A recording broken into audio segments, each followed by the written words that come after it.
Jamaicans could vote to scrap the monarchy in a referendum in 2024, a rights campaigner has said. Jamaicans could vote to get rid of King Charles as head of state as soon as next year, a rights campaigner has said. Jamaica's Prime Minister, Andrew Holness, told Prince William and Princess Kate during the royals' controversial visit to the Caribbean in 2022 that his country wants to be fully independent and address the unresolved issue of slavery, the former British colony, which gained independence on August 6, 1962, but retained Elizabeth II as head of state, is widely tipped as one of the next to scrap the monarchy. The Bahamas, Antigua and Barbuda, St. Vincent and the Grenadines. Australia and Belize are also expected to ditch King Charles, who is currently head of state in 15 realms. Mr. Holness announced the formation of a constitutional reform committee in March to aid Jamaica's transition. Marlene Malaha-Forte, Jamaica's Minister for Legal and Constitutional Affairs, said an urgent referendum could be held in 2024, a year earlier than some had anticipated. But rights campaigners have said while a referendum could take place as soon as next year, the Jamaican government is putting the vote at risk by failing to outline what will replace King Charles.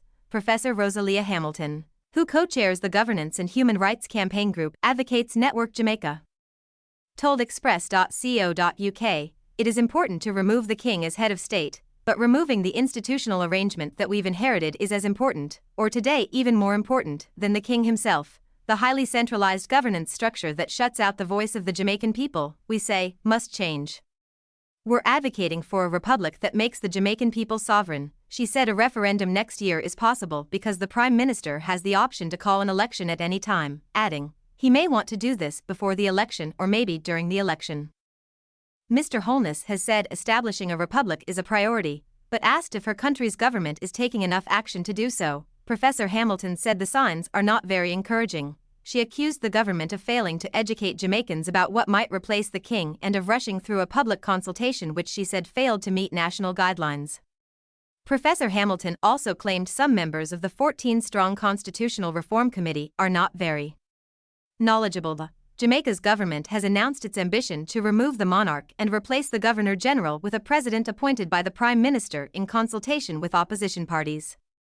But Professor Hamilton said voters need to know what the president's roles and responsibilities will be.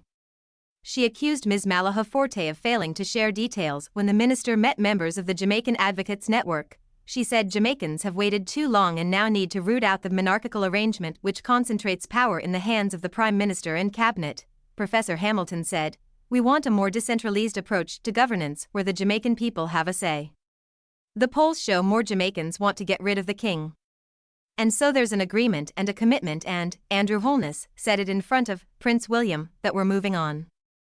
So I think what is not clear is what exactly moving on means. Are we going to continue a dysfunctional governance arrangement? The uncertainty about what will replace Charles raises the risk dissatisfied voters will opt for the status quo," though Professor Hamilton said this would be out of protest at government failure rather than because Jamaicans want to keep King Charles.